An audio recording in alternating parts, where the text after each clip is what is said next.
Hey, I'm Star, and I draw stuff on the internet. Welcome back to my Inktober 2025 journey. We're officially halfway through, and this stretch has everything: Helluva Boss, spooky Pokemon, and even a horror icon. Let's jump right into it. Day 11 was all about Fizzarolli from Helluva Boss, and this one was just fun. I leaned into those sharp shapes and exaggerated gestures that make his design so alive. Just a quick reminder, if you have a request, leave it in the comments below. Young Fizz is so sweet and innocent. I hope we see more flashbacks of him later on.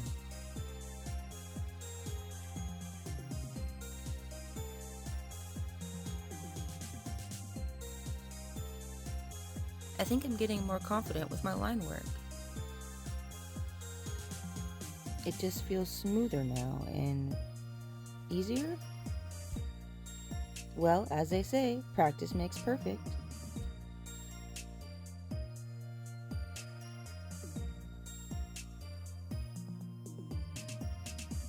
The Jester outfit gave me a great excuse to play with contrast, big black shadows against clean white spaces to make this expression pop. I wanted that same chaotic energy he has in the show to come through in these lines.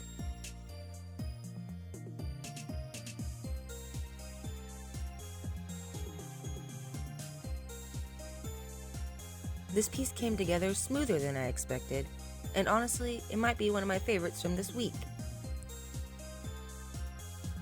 It came out just as I imagined it would. Moving right along to day 12, Bee and Loona. These two are total opposites, which makes them really fun to draw together. Bee is all bright, bubbly with confidence, while Loona is sharp and moody, and a little awkward. I think my composition pretty successfully reflects their contrast.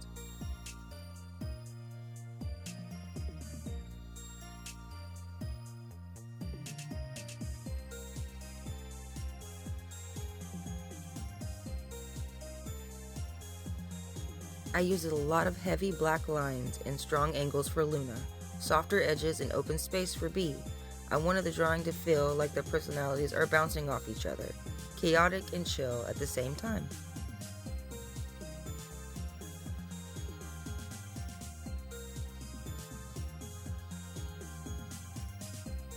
I did use a screenshot directly from the show to draw this one, so I wanted it to be pretty accurate.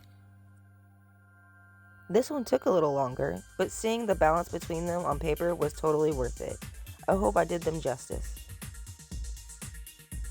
I'm absolutely in love with how I did Loona's expression. She's so cute and so embarrassed.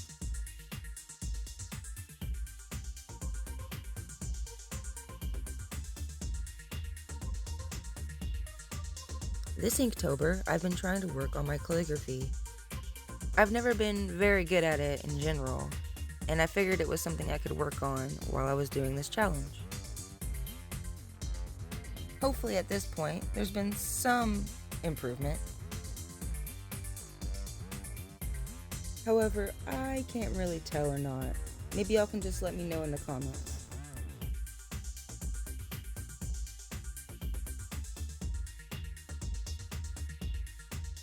Filling in these solid black areas takes a really long time,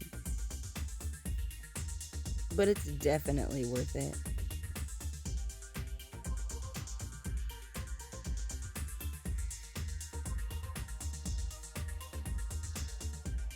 Gotta add those final details.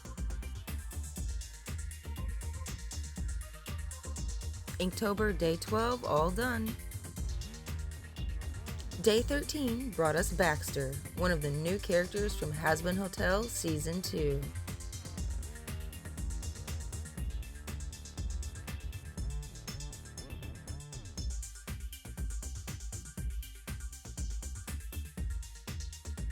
His design is full of weird little details. The glasses, the lab coat, the fish-like features, everything about him screams eccentric scientist.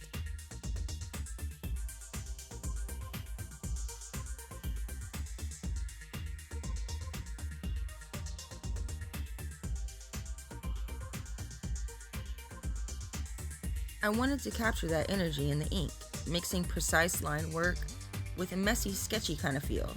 like he's someone always on the edge of a breakthrough or a breakdown.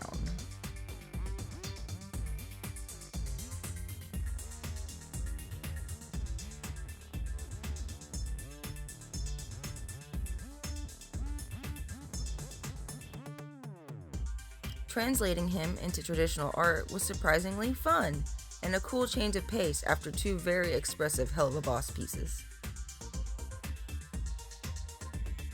I added in a little beaker so it could show him doing an experiment. And after a few extra finishing touches, day 13 is all done. Day 14 got a little weird, in the best way possible. I did Bidoof, dressed up as Darkrai.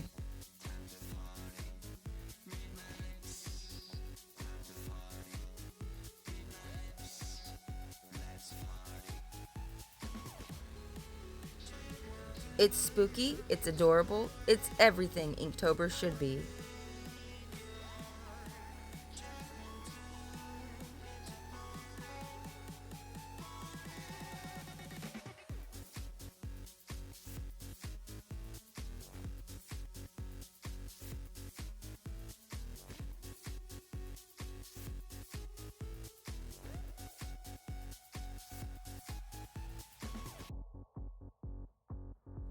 I went heavy on the shadows to build up that creepy vibe Darkrai's known for, but I still had Bidoof's face peeking through.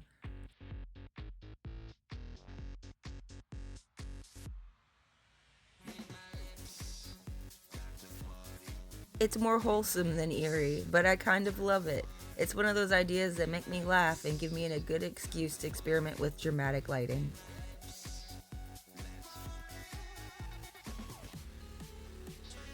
I strategically placed some highlights so I wouldn't lose any detail when I blocked out his jacket.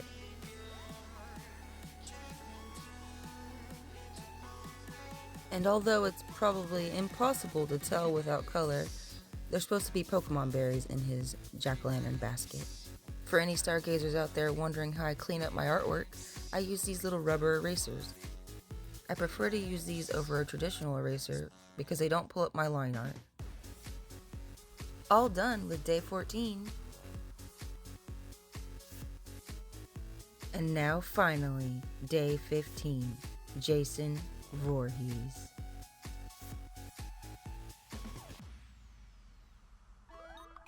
I didn't just want to copy the usual red and black version, so I went for something different, a black and purple palette. It gives off this eerie, retro glow, almost like an old 80s VHS horror game.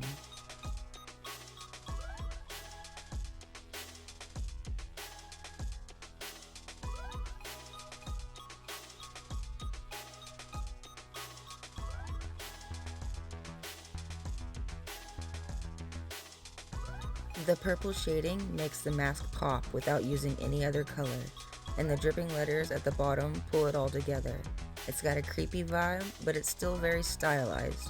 Horror with a twist of nostalgia.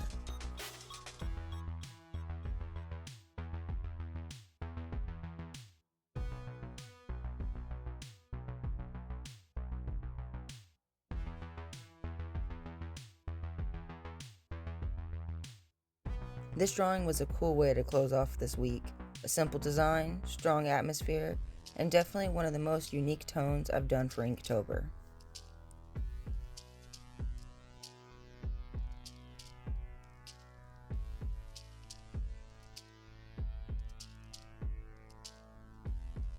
I gave him a black shadow coming from behind him to really pop him off the page and give more dimension.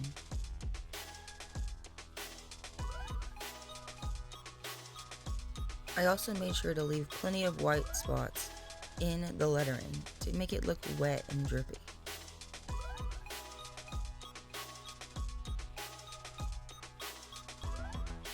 And that wraps up Inktober days 11 through 15. We're halfway there and I'm still going strong with the traditional art grind. Let me know which drawing was your favorite this week, and if you're enjoying the series, don't forget to like, comment, and subscribe. Thanks for watching, Stargazers, and as always, keep creating.